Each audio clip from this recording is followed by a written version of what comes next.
Lanjut ke nomor 16.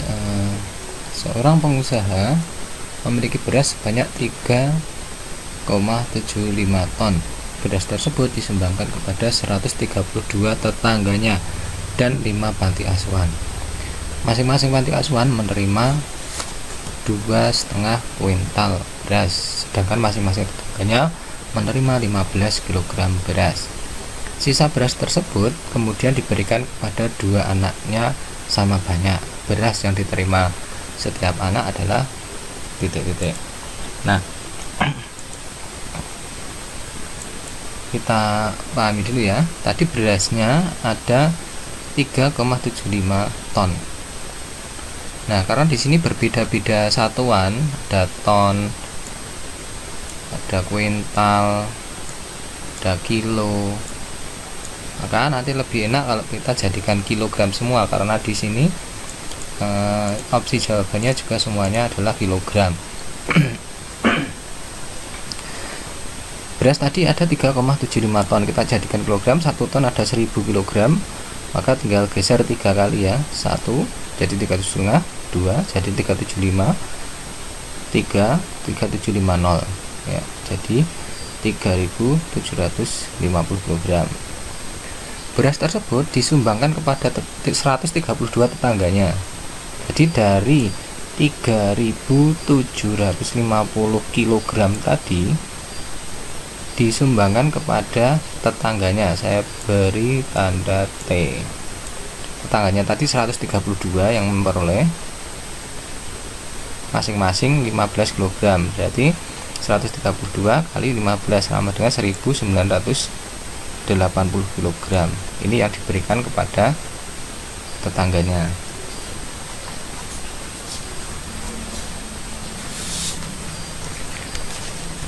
Kemudian yang diberikan kepada panti asuhan. Pada panti asuhan saya beri kode P. Tadi ada 5 panti asuhan. Masing-masing panti asuhan menerima 2,5 kuintal.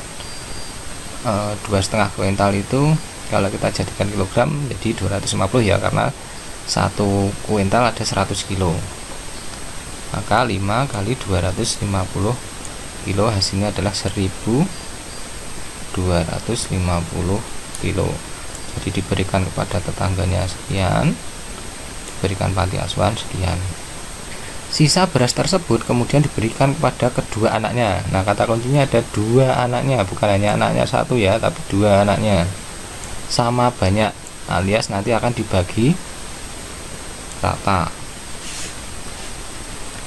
Nah, dari sisanya tadi berarti 3750 kita kurangi yang diberikan ke tetangga dan panti, sisanya adalah 520 kilo. Itu untuk 2 anak pertama dan anak kedua. Maka masing-masing anak, kan pertanyaannya masing-masing anak ya, berarti 520 dibagi 2 sama dengan 260. Nah, ini hati-hati juga, di sini ada juga opsi jawaban 520. Barangkali kalian kalau tidak memperhatikan, nah ini angka 2 ini, 2 anak ini. Jadi kita harus lebih teliti. Banyak jebakan-jebakan yang ada di soal. Lanjut ke nomor berikutnya. Yoga mempunyai 8 botol masing-masing berkapasitas 1200 cc berisi air penuh. Semua air tersebut dituangkan ke dalam wadah berkapasitas 100 desiliter. Air yang dibutuhkan untuk memenuhi wadah tersebut adalah titik-titik liter. Jadi nanti ini kan satuan yang diminta adalah liter. Nah, nanti kita perhatikan ini, ketika ada satuan ukuran yang masih berbeda seperti ini, nah ini hati-hati, jangan hanya waton dioperasikan. Jangan sekali-kali mengoperasikan kalau satuan ukurannya masih berbeda. Satuan ukuran boleh dioperasikan kalau satuan ukurannya sama, misalkan cc dengan cc, desiliter dengan desiliter, itu baru bisa dioperasikan. Kalau masih berbeda ya jangan samakan dulu.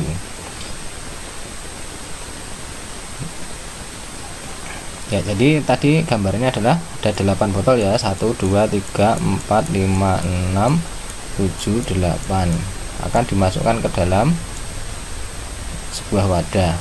Nah, 8 ini dimasukkan ke dalam wadah. Nah, yang ditanyakan kekurangannya untuk memenuhi.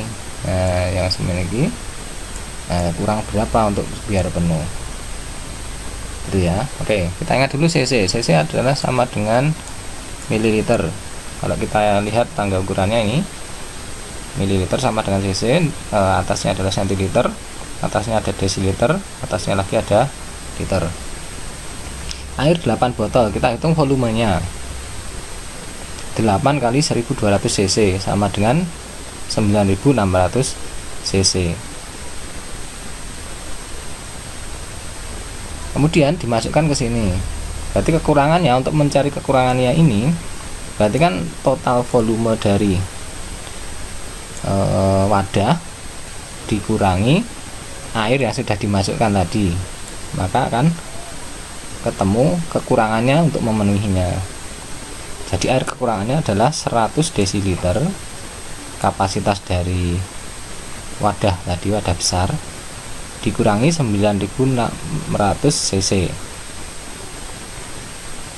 Ya, bisa dipahami ya.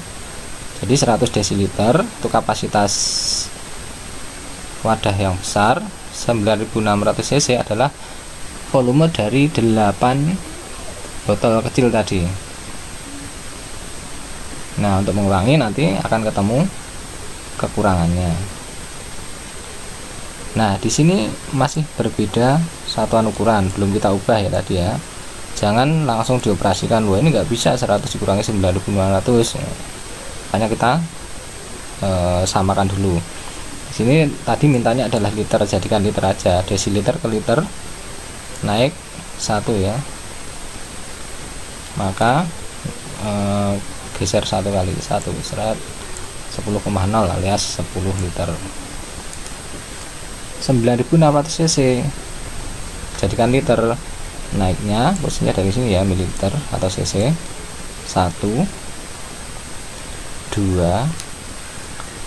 3, berarti naiknya 3 kali, gesernya 3 kali, 1 2 3. Nah, menjadi 9,600 alias 9,6 liter, tinggal kurangkan 0,4 liter. Jawabannya adalah A.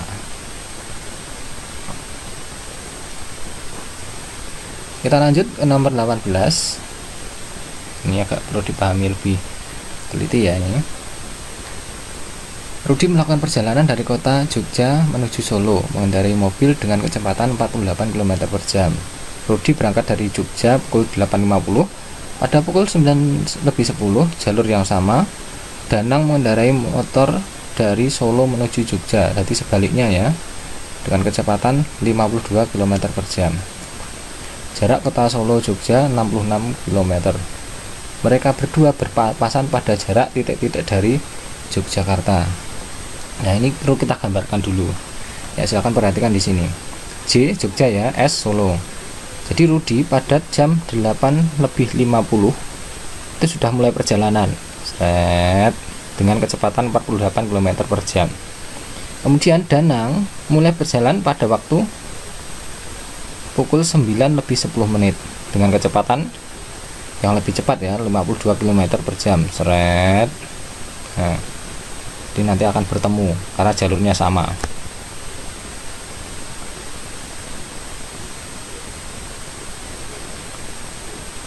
Nah, untuk menghitung di mana pertemuannya, pertama kita harus lakukan dulu mencari selisih waktunya. Kenapa dicari selisih waktunya? Karena ini tadi kan si Rudi duluan ya. Pada waktu jam 9:10 si Rudi sudah menempuh jarak tertentu. Nah, sedangkan si Danang baru memulai. Nah, jadi istilahnya kita ngenolkan Rudi dan Danang agar berangkat bersama gitu ya. Tapi ingat, tadi si Rudi sudah mempunyai atau sudah menempuh jarak tertentu. Oke, selisih waktunya adalah 20 menit. Maka jarak tempuh yang sudah dilalui oleh Rudi ini tadi untuk pada waktu sampai jam 9.10 itu adalah 20 menit, karena tadi ya 20 per 60 kali 48, atau gampangannya 20 per 60 itu sepertiga jam ya. Sama dengan 16 km. Ini kalau kita sederhanakan bisa kita coret. Nah, nolnya kita coret, 2-nya kita coret, 2 bagi 2, 1 per 3 kali 48, bisa coret 16 ya. Ini jarak tempuh yang dilakukan oleh Danang Rudi duluan ya. Ini 16 km. Jadi ketika Rudi sudah mendapat 16 km, mereka baru start bersama. Dari sini dan sini bareng. Jadi jarak yang belum ditempuh itu sama dengan tadi, totalnya adalah 66 dikurangi 16 ada 50 km. Berarti masih sisa 50 km akan ditempuh secara bersama dari lawan arah. Jadi arah yang berlawanan gitu ya. Nah, jarak yang belum ditempuh tadi 50 km ya. Kemudian kita hitung waktunya. Waktu tempuhnya, karena ini ditempuh oleh berdua ya, Rudi dan Danang. Mereka kan bersama-sama ditempuh bersama walaupun berbeda arah. Untuk menghitung waktunya adalah jarak dibagi jumlah kecepatan dari Rudi dan Danang. Jadi jaraknya tadi 50 km, kecepatan Rudi 48, kecepatan Danang 52. Maka untuk menghitung waktunya adalah jarak dibagi jumlah kecepatan. Jaraknya tadi 50 km dibagi jumlah kecepatannya Rudi tadi 48 km, kecepatannya Danang 52 km. Nah, sama dengan 50 per jumlahnya adalah 100, sama dengan setengah jam. Jadi mereka akan bertemu dalam waktu setengah jam lagi. Jadi setengah jam nanti mereka akan bertemu. Jarak tempuh Rudi ketika bersama-sama tadi kan sudah bareng mulai pukul 9.30, itu adalah setengah jam kali kecepatannya. Jarak kan sama dengan waktu kali kecepatan ya. Setengah jam kali 48 km sama dengan 24. Jadi si Rudi menempuh ini, mereka bertemu di sini ya. Dalam waktu setengah jam tadi Rudi mendapat tambahan 24 km.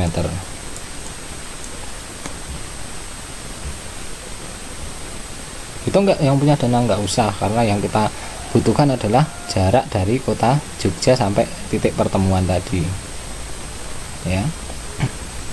Jadi titik pertemuannya adalah tadi yang sudah ditempuh sendiri 16, dengan waktu yang ditempuh secara bersama tadi jaraknya adalah 24 kilo. Maka totalnya dari Jogja sampai ke tempat pertemuan adalah 16 ditambah 24 sama dengan 40 km.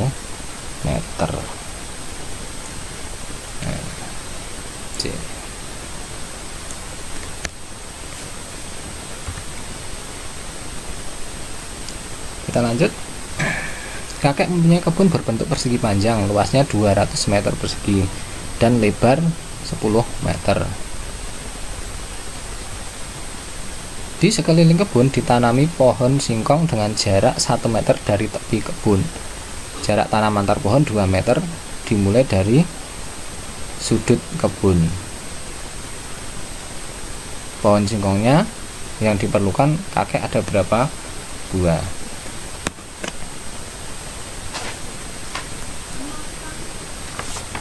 Ya, kita gambarkan dulu kebun kakek tadi. luasnya adalah 200 meter persegi. Nah, ini luasnya sekian, 200 meter persegi, lebarnya adalah 10 meter ya. Maka untuk mencari panjangnya adalah luas dibagi lebar ya, atau ini berapa kali 10 sama dengan 200 adalah 20 meter. Berarti panjang kebunnya adalah 20 meter. Yang ditanami pohon singkong berjarak 1 meter dari tepi kebun. Nah, berarti di dalamnya, nah ini yang saya garis putus-putus ini adalah rute atau alur dari pohon singkong tadi. Jadi jaraknya 1 meter, jaraknya 1 meter. Maka panjang dan lebarnya dari area yang ditanami pohon singkong tadi adalah, ini tadi 10 meter, sudah berkurang 1 meter di bagian atas dan bagian bawah ini ya, maka tinggal 8. Bisa dipahami ya. Kemudian yang ini tadi adalah 20 meter, sudah berkurang 1 meter dan 1 meter, berarti berkurang 2 meter. Berarti di sini tinggal 18 meter. Jadi area yang dilalui pohon singkong adalah panjangnya 18, lebarnya 8. Nah, kita hitung kelilingnya.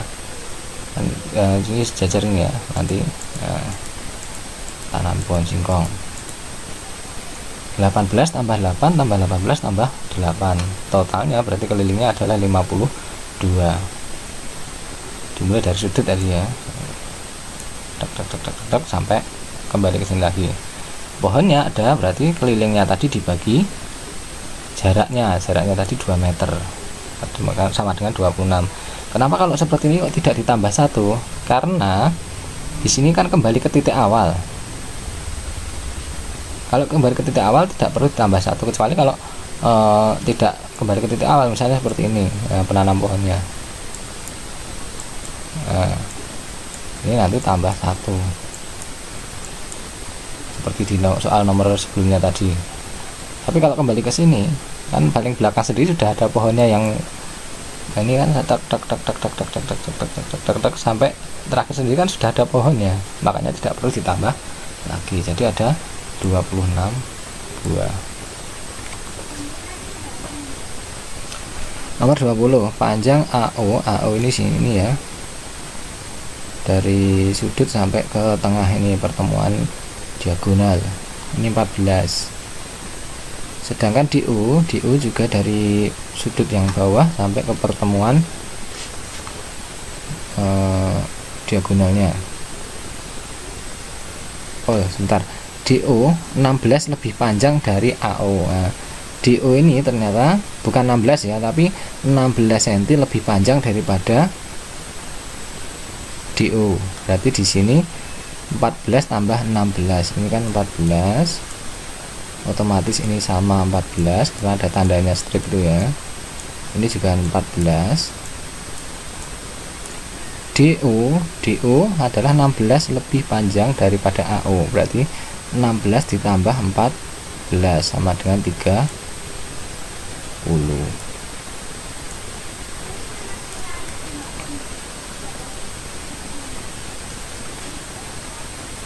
Ya, kita hitung luasnya. Luas dari bangun apa ini? Layang-layang ya.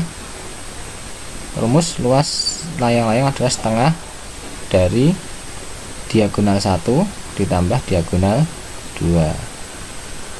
Oke, kita lihat diagonal 1 hitungnya adalah 14 kali 2 ya, karena di sini ya diagonal 1 14 kali 2 28. Diagonal 2 nya tadi 16 tambah 14 tadi 30 tambah 14 sama dengan 44. D1 28, D2 44. Luas layang-layang setengah kali D1 kali D2, setengah kali 28 kali 44. Colek aja seret-seret, jadi 14 kali 1 kali 44, hasilnya adalah 616. 2 ini mau dicoret dengan 44 juga boleh, seret ini jadi 11, jadi nanti 228 kali 11 ya. Jadi jawabannya adalah D.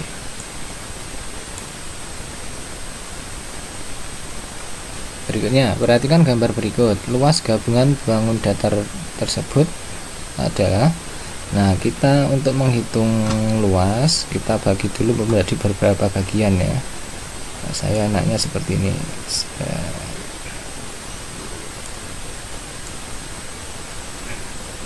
Nah, saya mau seperti ini juga boleh sebenarnya. Nah,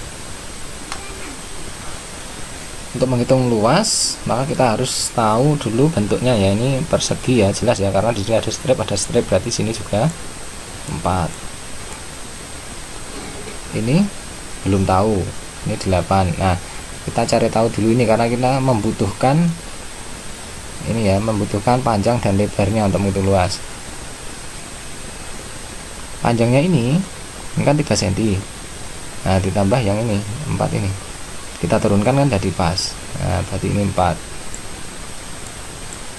Berarti total panjangnya yang persegi panjang ini ada 7 cm. Lebarnya ini berapa? Ya kita hitung dulu. Karena belum tahu. Nah, total tingginya ini adalah 14. Terdiri dari 8, memiliki 8. Memiliki adalah berapa tadi? 4. Jadi sini adalah 8, ini 4, supaya jadi 14 masih baru ditambah 2, jadi sisi di sini adalah 2. Oke, sudah tahu tiga ini semuanya, maka kita tinggal menghitung luas masing-masingnya. Luas 1 11 kali 8 ya, 11 kali 8, jangan 14 karena 14 kan panjangnya ini ya, cukup 11 kali 8 ini luas 1 88. Kemudian yang kedua, luas kedua, saya ambil yang atas ya, 4 kali 4 sama dengan 16. Tinggal satu lagi yang tengah ini, luas 3. Tadi panjangnya adalah 7 ya, karena tadi 4 tambah 3 ya, 7 kali 2 sama dengan 14. Tinggal jumlahkan 118. Oke. Nomor 22. Kelihatannya ini adalah rumit, tapi sebenarnya ini sangat sederhana sekali. Luas bagian bangun yang diarsir. Nah, kita lihat di sini. Ada sebuah persegi. Kenapa bisa dikatakan persegi? Nah, karena dalamnya lingkaran, otomatis kan jari-jarinya sama ini. Nah, otomatis ini adalah persegi. Tiap bagiannya mempunyai bentuk yang sama ya, ada setengah lingkaran, ada sisanya, ini ada bagian pojokannya, ini sama semuanya.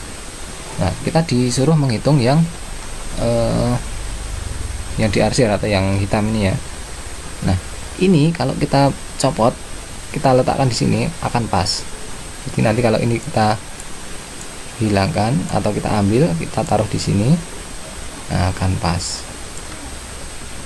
Begitu pula dengan ini, kita lepas, kita taruh di sini, nah, akan pas. Berarti ini sudah hilang ya,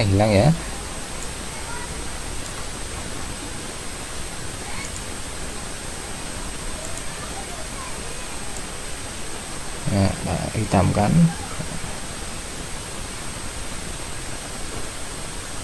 Ini sudah hilang ya tadi ya. Nah, maka menjadi bentuk setengah lingkaran dengan diameter 28. Oke.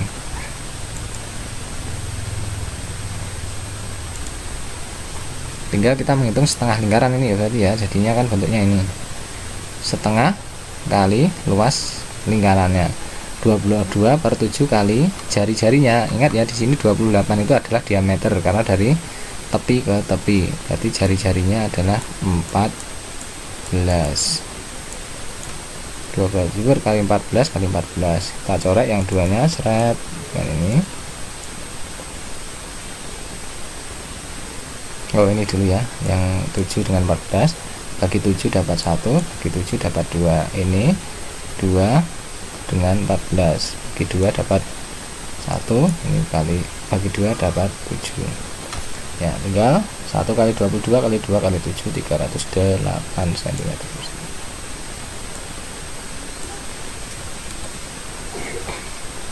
Kita lanjut ke 23. Sebuah meja hias berbentuk lingkaran dengan ukuran diameter 14 dm.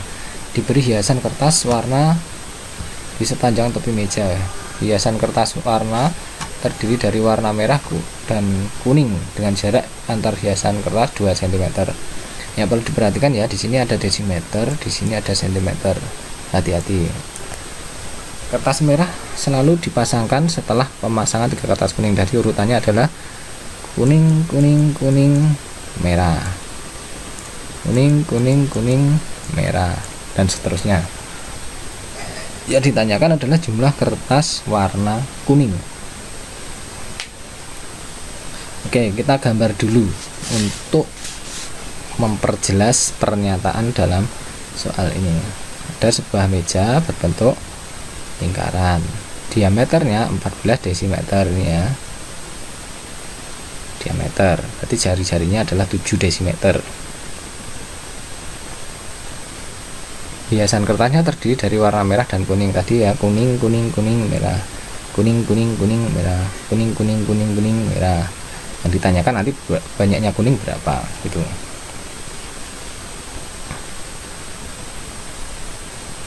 Oke, kita lihat diameternya berarti 14 sama dengan dijadikan cm ya, karena biar nanti tidak lupa bahwa di sini masih berbeda satuan ukuran, ada desimeter dan cm. Kita jadikan cm, diameternya berarti 140 cm. Kelilingnya adalah pi kali d ya, atau 2 πr bisa.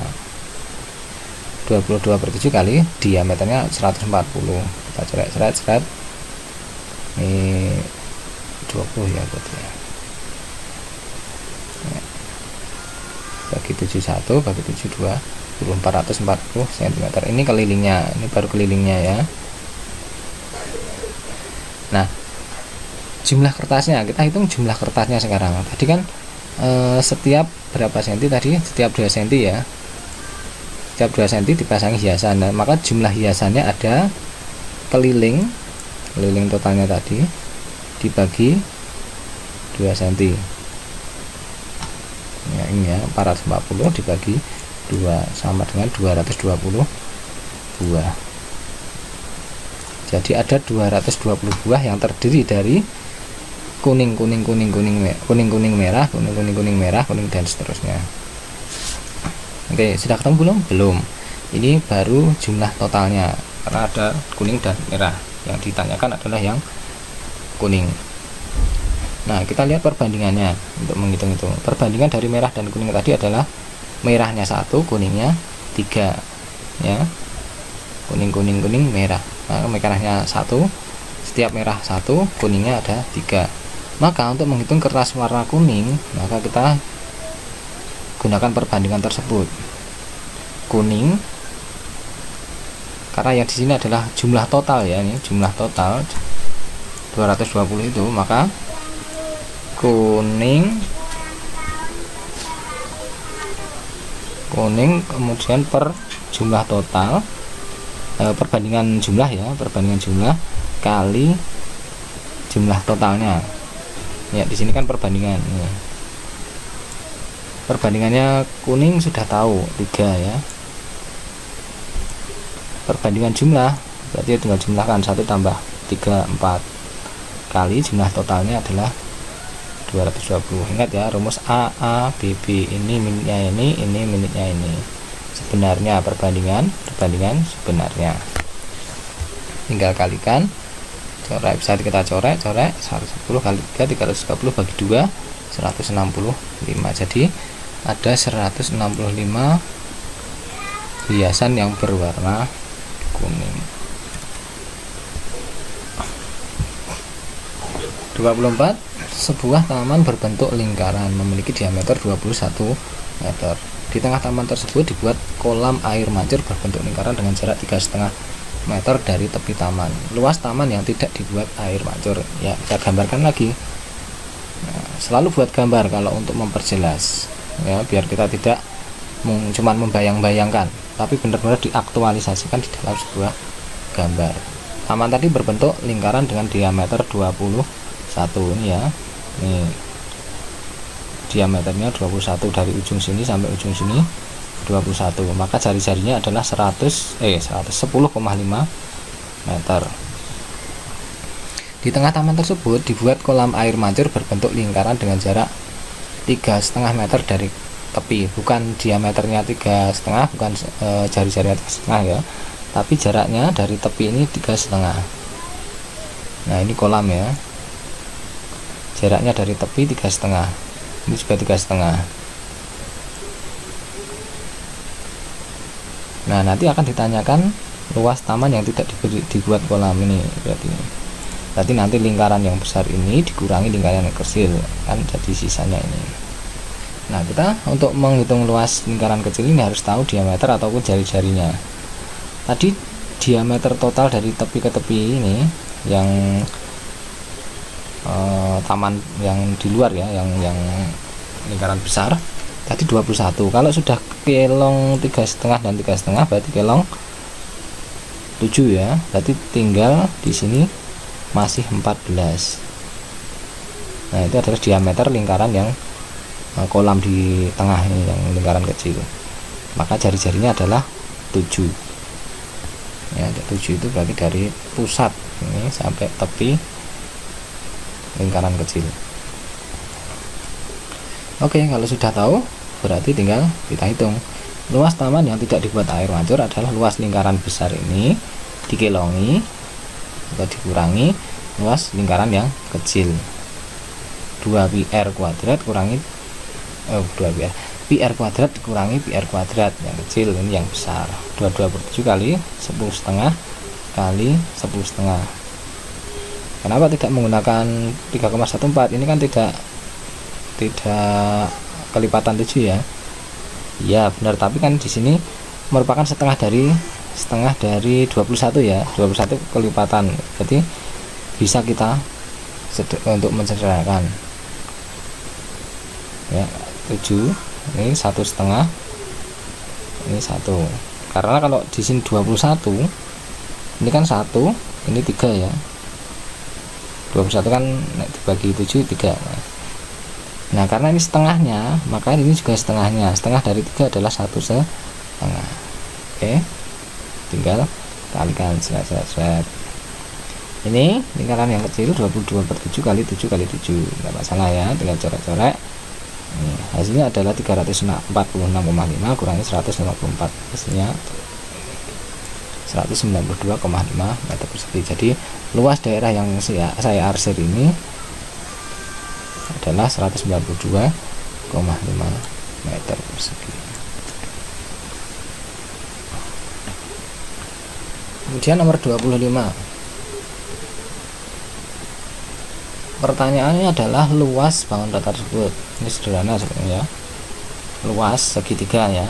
Alas dan tinggi selalu tegak lurus, ini tegak lurus ya. Jadi tinggal nanti mencari alas dan mencari tinggi. Tapi di sini belum diketahui semuanya. A 5 cm ini baru A ini ya, ini 5 cm. Untuk mencari alas kan berarti harus A tambah B. Nah kita lihat di sini. Panjang A adalah setengah panjang B.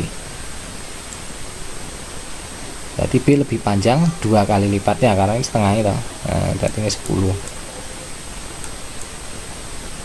Nah, 5 kan setengahnya dari 10 toh. A setengahnya dari B. Oke. Ya, berarti alasnya adalah 15 ya. Nah, 10 tambah 5, 15 cm. Luasnya tinggal ya, tadi sudah saya tuliskan di sini. Alasnya A plus B 15. Luas segitiga alas kali tinggi dibagi 2.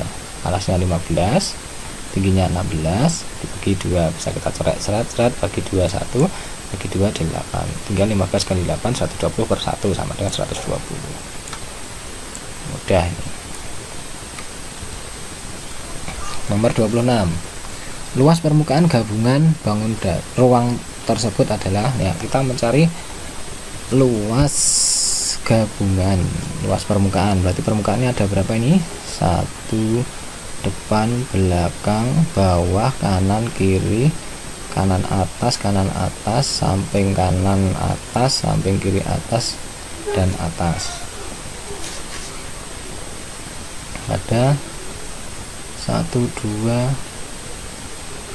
3, 4, 5, 6, 7, 8, 9, 10 ya,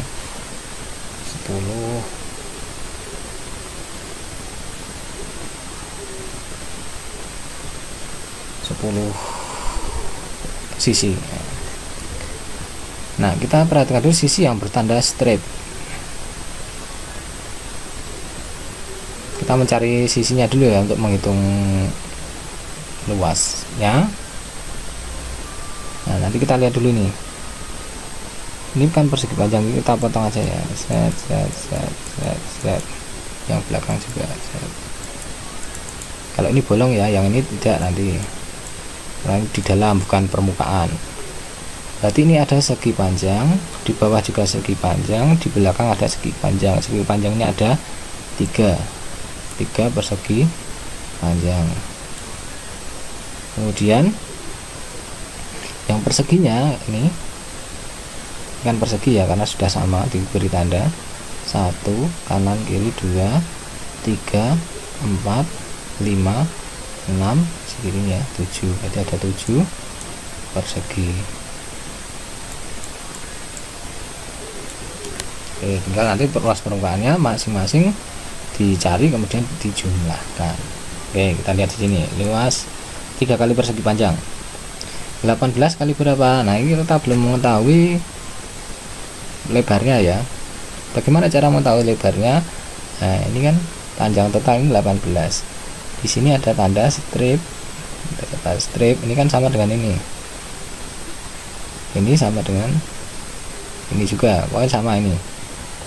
Nah, bagaimana bisa tahu strip ini angka berapa? Ini kan kalau diturunkan seret sini ya.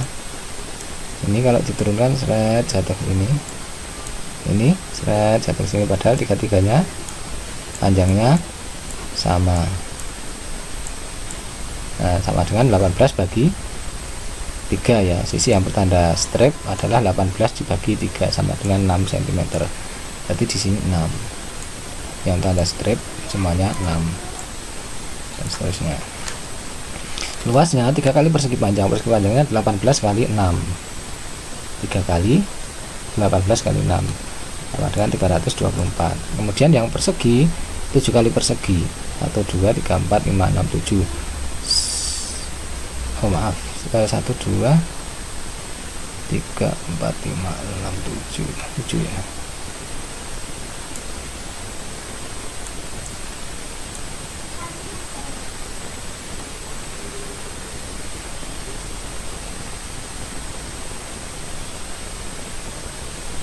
Sama dengan 324 total. Berarti yang luas semua persegi panjang 324 ditambah luas semua persegi 324 juga ternyata sama. Hasilnya adalah 648C.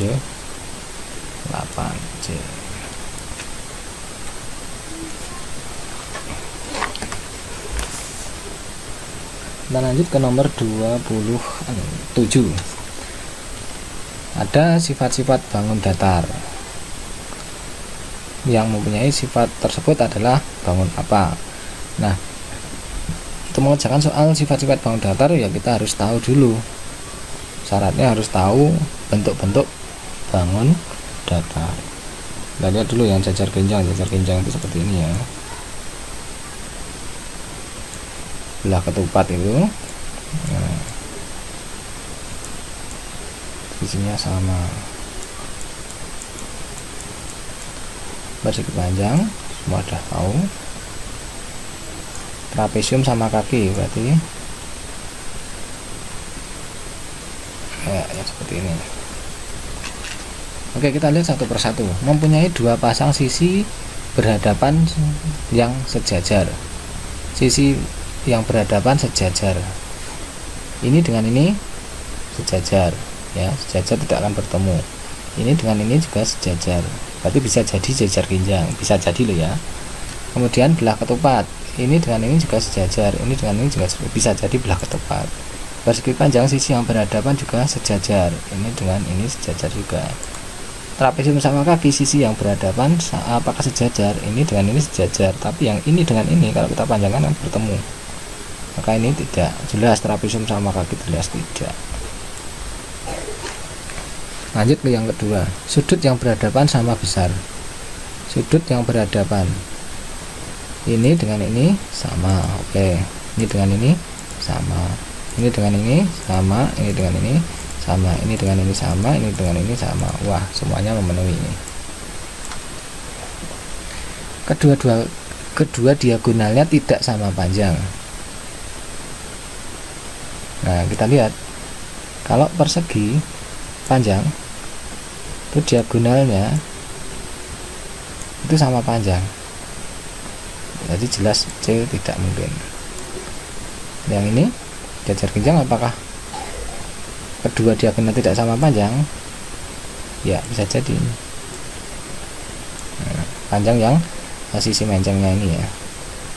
Belah ketupat, saya perbesar ya. Diagonalnya jelas akan berbeda, karena kalau diagonal sama nanti jadi persegi. Oke, berarti masuk jajar genjang bisa, belah ketupat. Nah, tinggal yang keempat, mempunyai simetri lipat.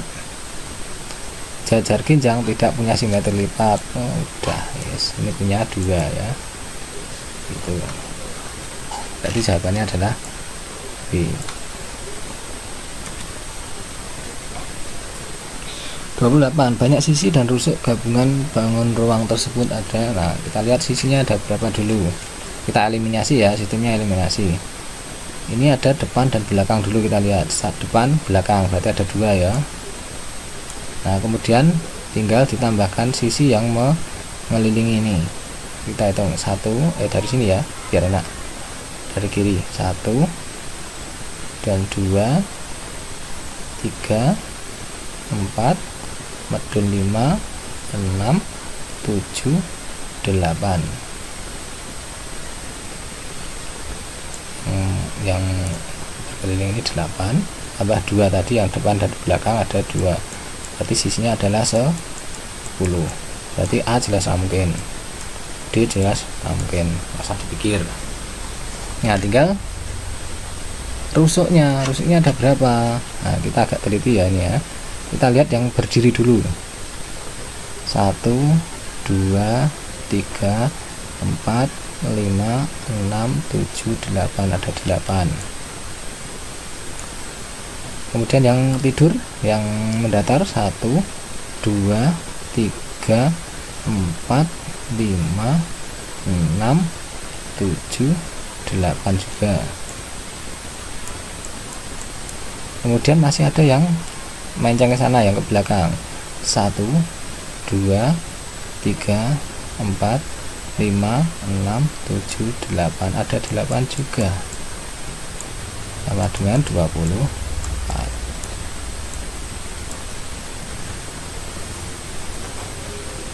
29. Perhatikan bangun datar berikut. Hasil pencerminan yang tepat untuk bangun tersebut.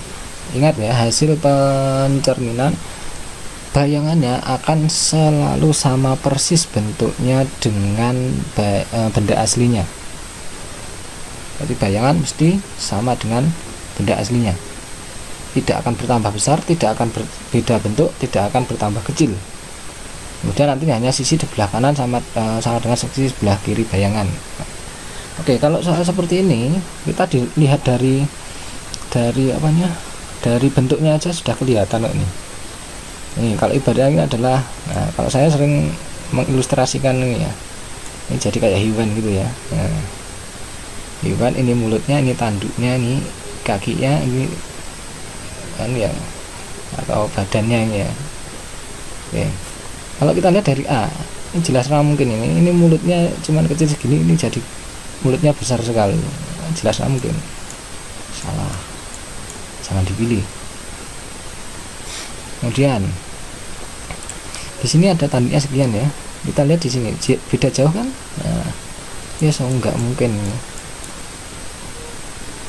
Kemudian yang ini coba, ini matanya, ya, tanduknya sama, tapi bagian badannya kok gede, ini kecil, ini orang mungkin ini. Ini sama persis, tanduknya sama persis, sama tanduknya sama. Jelas ini berarti yang D. 30. Perhatikan gambar berikut, volume gabungan dari bangun ruang tersebut. Ya, kita bagi dua ya. Seret.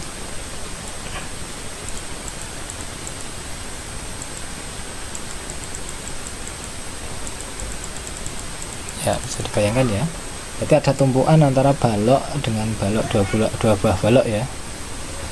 Balok yang pertama saya katakan ini luas 1, ini nanti luas 2. Kok luas tuh? Volume ya, maaf, volume. Luas 1 24 kali 11, ini 24 kali 11 kali 9, hasilnya ini. Luas yang kedua, panjangnya belum diketahui, lebarnya belum diketahui juga. Oh, sudah tahu ini yang arahnya ke sana kan 11, ini tingginya sudah tahu 15, tinggal panjangnya ini yang belum tahu. Bagaimana cara mengetahuinya? Nah, ini kan ada strip, ini ada strip, ini kan sama dengan ini. Ini kalau kita turunkan seret, tek, pas. Berarti panjang dari ini yang ini ya, ini adalah 24 dibagi 2 persis kan ini, maka ini adalah 12, sini juga 12. Nah, yang dipakai ini aja, 12 kali 11 kali 15, 12 kali 15, 1980. Totalnya tinggal jumlahkan saja, hasilnya ini 4356. Oke, lanjut. Sebuah tabung berdiameter 10 cm, tinggi 14 cm, terisi air penuh. Seluruh air tersebut dituang ke dalam wadah berbentuk kubus yang panjang rusuknya 11 cm. Tinggi air dalam wadah adalah, nah, perlu diketahui konsepnya bahwa volume tabung tadi sama dengan volume air yang dituang ke dalam kubus. Ya.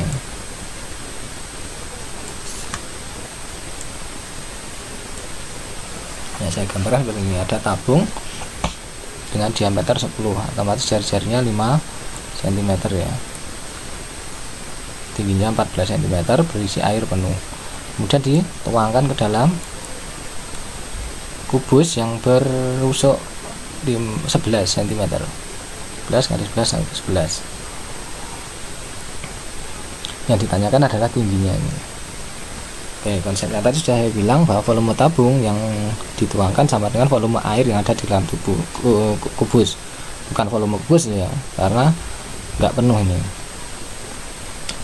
Volume tabungnya kita hitung pi r kuadrat T, 22/7 kali jari-jari kali jari-jari kali tinggi.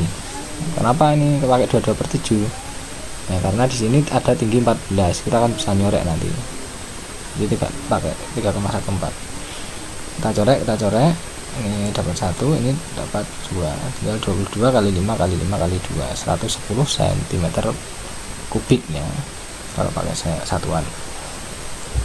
Nah, tadi volume tabung sama dengan volume air dalam kubus. Nah, untuk mencari tinggi, maka berarti ini panjang, ini lebar, ini tinggi gitu kan. Panjangnya, lebarnya sudah tahu 11, tingginya yang ditanya, tapi sudah tahu volumenya. Ya, volume sama dengan panjang kali lebar kali tinggi ya. Kalau kita mau mencari tinggi, maka volume dibagi panjang kali lebar, panjang kali lebar sama dengan 1100 dibagi 11 kali 11 sama dengan 9,09 ya. Ini memang jawabannya kurang pas ini ya, tapi jawabannya adalah 9,09. Nah, yang paling mendekati adalah 9 ini. Oke.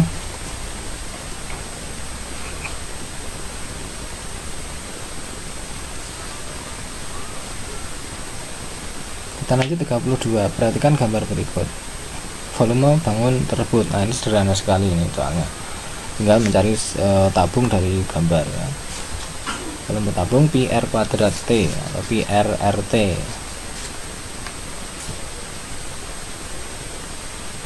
P-nya 27 karena di sini ada 21 ya. Ketika ada kelipatan 7, kita langsung itu berarti pakai 22/7 kali. Ini adalah diameter, ingat. Yang kita butuhkan jari-jari. Berarti ini 8 jari-jarinya. 27 kali 8 kali 8 kali tingginya 21. Corek-corek 3 1. 22 kali 8 kali 8 kali 3 4224. Oke.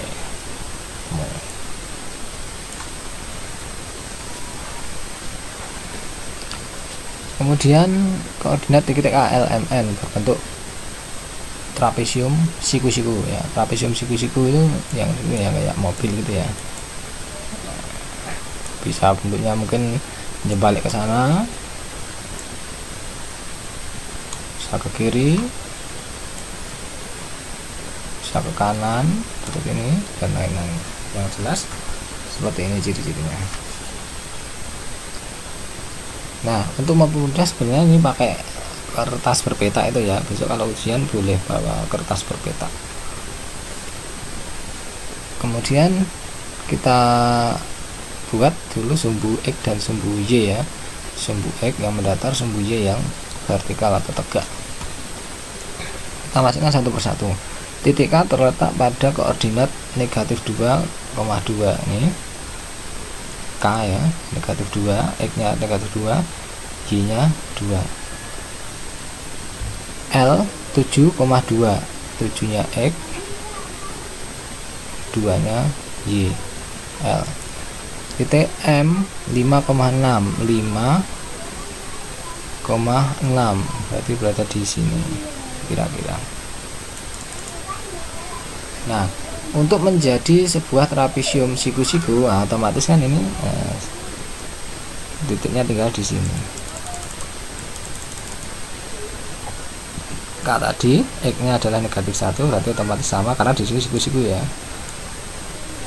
Negatif 1, kemudian tingginya sama dengan yang M tadi. Ini 5X nya, Y nya 6. Berarti negatif 1,6. Nah, itu kalau pakai kertas berpeta lebih mudah lagi. Kemudian nomor 34, perhatikan diagram berikut. Ada diagram hasil panen ikan ya.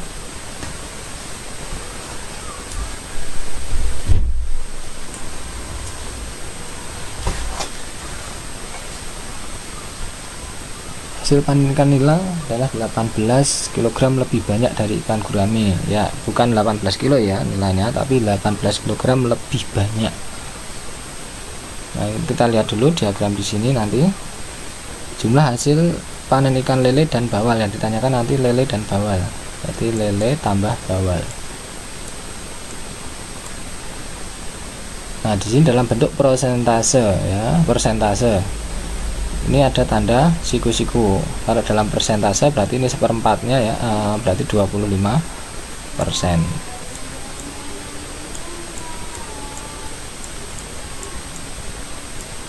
Nah, kemudian untuk yang bawal ataupun paten berapa? Ya, ini tinggal berarti nanti 100% dikurangi ini, kurangi ini. Terus ini dibagi 2 karena ada tanda strip, berarti ini sama ya ukurannya. Sama, nanti tinggal dibagi 2.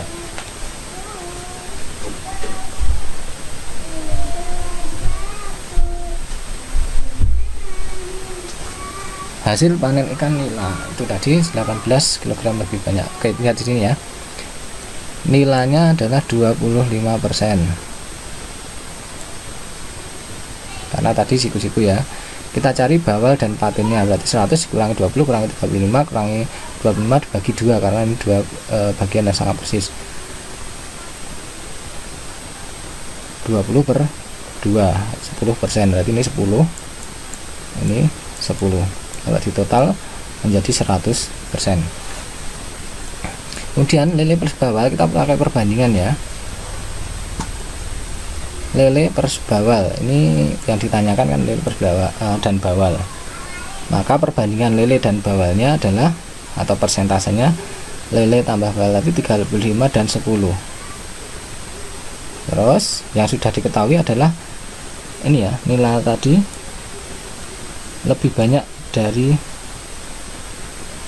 gurame, berarti nilai dikurangi gurame itu adalah 18. Ini yang sudah diketahui. Nah, tinggal pakai perbandingan ini aja.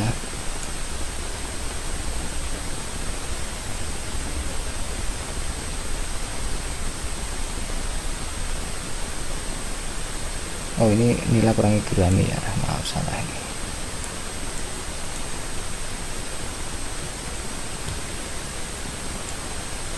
Iya, karena 18 lebih banyak dari ikan gurame.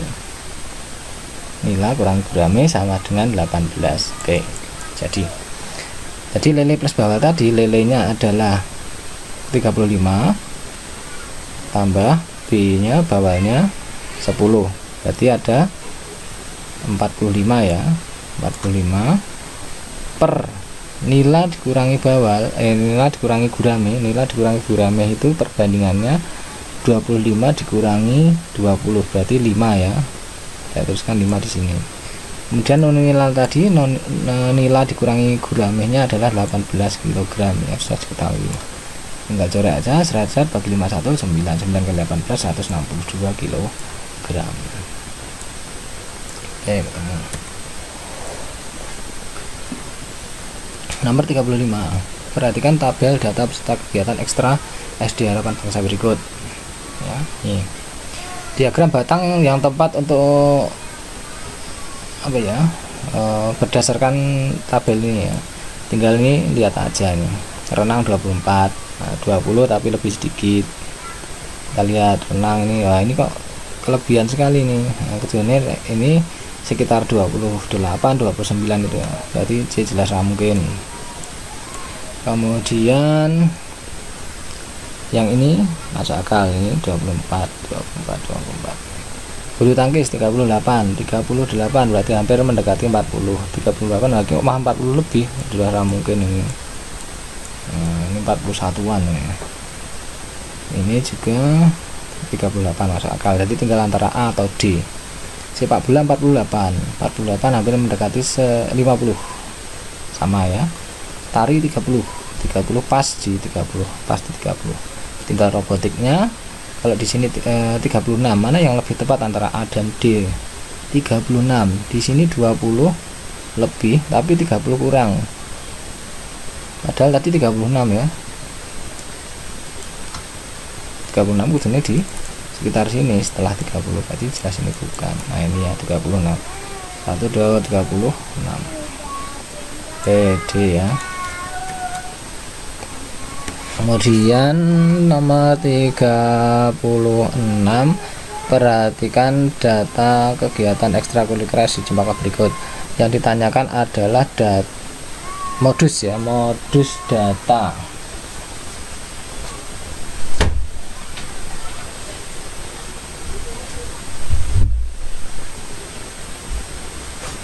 Modus adalah data yang paling banyak keluar. Nah, nanti cari adalah membatik, voli, menari, paduan suara mana yang paling banyak aja. Tinggal tambahkan 46, jumlahnya 42. Voli jumlahnya 39, menari 41, paduan suara 38. Yang paling banyak adalah membatik. Nomor 37, toko bibit tanaman mekar pada akhir November 2020 mempunyai persediaan antara lain 86 pohon mangga, kemudian pohon jeruknya 120, pepayanya 154, rambutan 120, 2 pohon dan jambu sekitar 145 gini ya. Penjualannya selama 2 bulan, selama bulan Desember membuat persediaannya secara keseluruhan ada 293 pohon.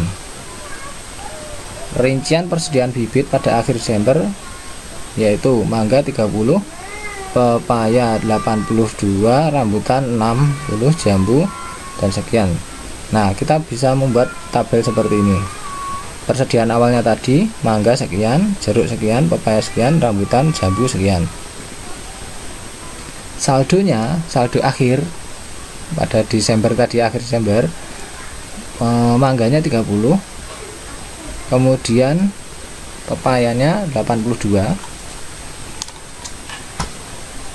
kemudian rambutannya 60, jambunya ada 85, dan selebihnya bibit pohon jeruk. Nah, tadi jumlah totalnya keseluruhan adalah 293. Sudah diketahui ini, sisanya adalah jeruk. Nah, jeruknya adalah 36 agar menjadi total 293. Yang ditanyakan adalah modus penjualan pada bulan Desember. Nah, tinggal kita cari aja. Persediaan awal dikurangi saldonya, itu adalah hasil penjualannya. 86 kurangi 30, 56. 120 kurangi 36, 84, dan seterusnya. Hasilnya adalah ini ya.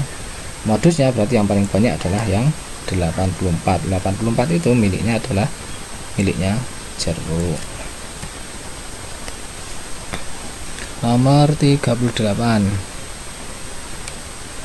Nilai hasil ulangan matematika siswa kelas 6 SD Sembada berikut.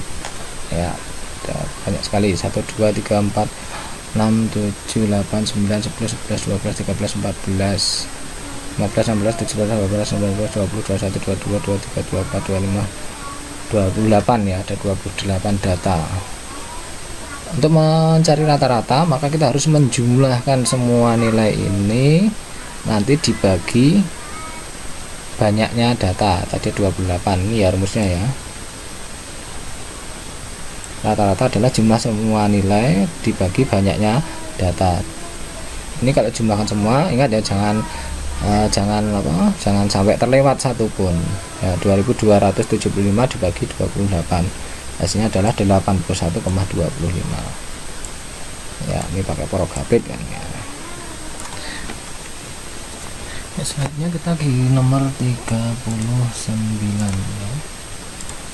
SD Tunas Mulia mempunyai siswa kelas 6 sebanyak 54 siswa. Rata-rata penilaian harian matematika seluruh siswa kelas 6A yang berjumlah 26 siswa adalah 70,5.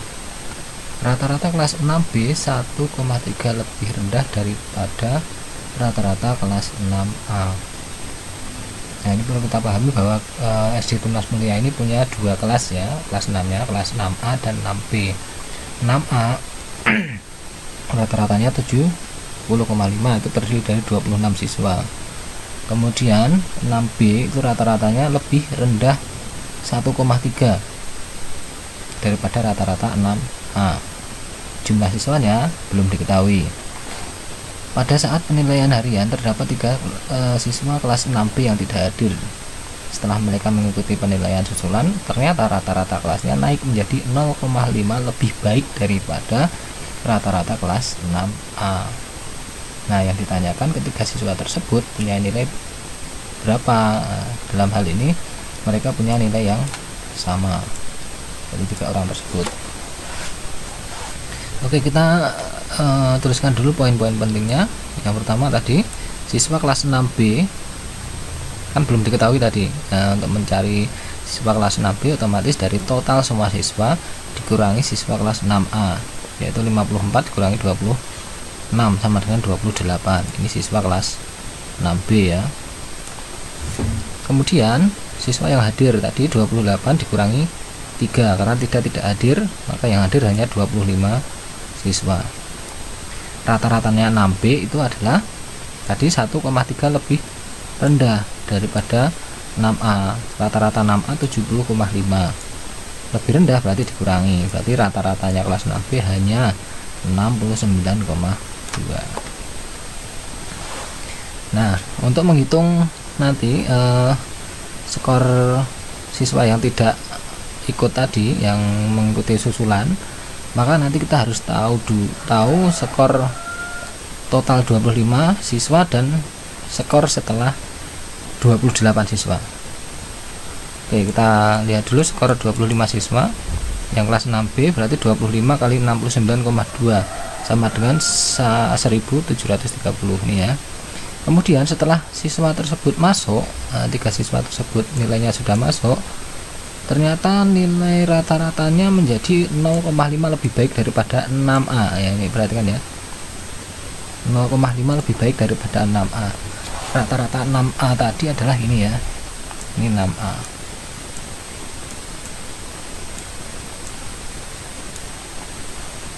Maka setelah siswa tadi ikut, rata-ratanya menjadi 6A ditambah 0,5. 6A tadi 70,5 tambah 0,5, jadi rata-ratanya menjadi 7,1. Berarti setelah nilai 3 siswa tersebut masuk, nilainya rata-ratanya kelas menjadi lebih baik daripada siswa kelas 6A. Nah, untuk skor 28 siswa, nah ini kan berarti ini sudah 28 siswa karena sudah 3 siswa yang tidak masuk tadi sudah masuk dan nilainya sudah ditambahkan, maka menjadi skor 28 siswa dengan rata-rata 71. Maka skor totalnya adalah 28 kali 71, hasilnya adalah 1988. Nah, yang ditanyakan skor 3 siswa masing-masing ya. Nah, kita hitung dulu skor 3 siswa secara bersama-sama tadi. Tambahannya skor berapa? Logikanya kan gini. Tadi 28 siswa, nilai totalnya sekian. Nah, nilai rata-ratanya ini ya. Skor 25 siswa, nilai skor totalnya adalah ini, 1730.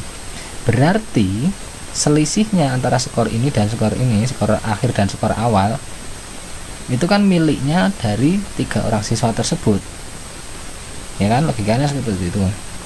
Maka skor 3 siswa tersebut adalah 1988 dikurangi 1730 tambah dengan 258, ini miliknya 3 siswa. Nah, maka skor masing-masing siswa adalah 258 tersebut dibagi 3 sama dengan 86 ya. Ini kamu D ya.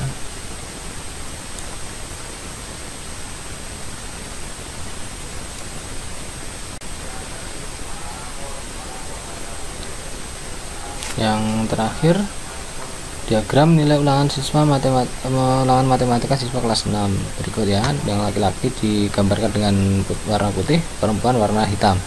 Siswa yang mendapat nilai di atas atau sama dengan rata-rata mengikuti pengayaan. Yang ditanyakan adalah banyak laki-laki yang mengikuti pengayaan. Jadi yang laki-laki yang berada di atas rata-rata atau sama dengan. Kita perlu pahami dulu, di atas atau sama dengan itu artinya bahwa nanti misalnya ya rata-ratanya itu 85, berarti 80-nya ikut. Kalau hanya lebih atau di atas rata-rata, berarti yang 85 tidak ikut. Karena di sini nanti di atas atau sama, berarti kalau misalnya rata-ratanya 85, maka 85-nya ikut, gitu ya. Oke, kita hitung dulu. Kita buat tabel frekuensi seperti ini. Nilainya ada 70, 75, 80 sampai 95 ini ya nilainya. Kemudian frekuensinya kita hitung masing-masing. Ini ada 2 orang, kita tulis 2, ini 75 dan 4 orang dan seterusnya seperti ini ya. Kemudian hasil kalinya, nilai kali frekuensinya kita kalikan untuk menghitung jumlah semua total nilai ini. Jumlah frekuensinya ada 25 siswa ini. Jadi rata-ratanya, untuk menghitung rata-rata kan berarti hasil jumlah semua nilai dibagi jumlah data.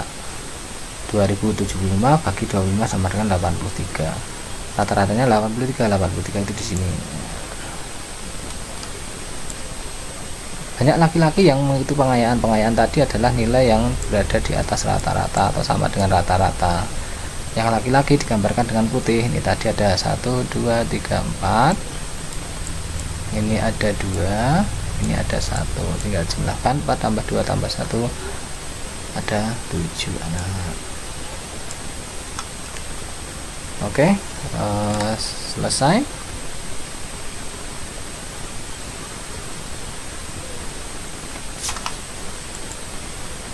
Saya rasa itu, semoga bermanfaat. Tetap semangat belajar, semoga sukses di ujian. Assalamualaikum warahmatullahi wabarakatuh.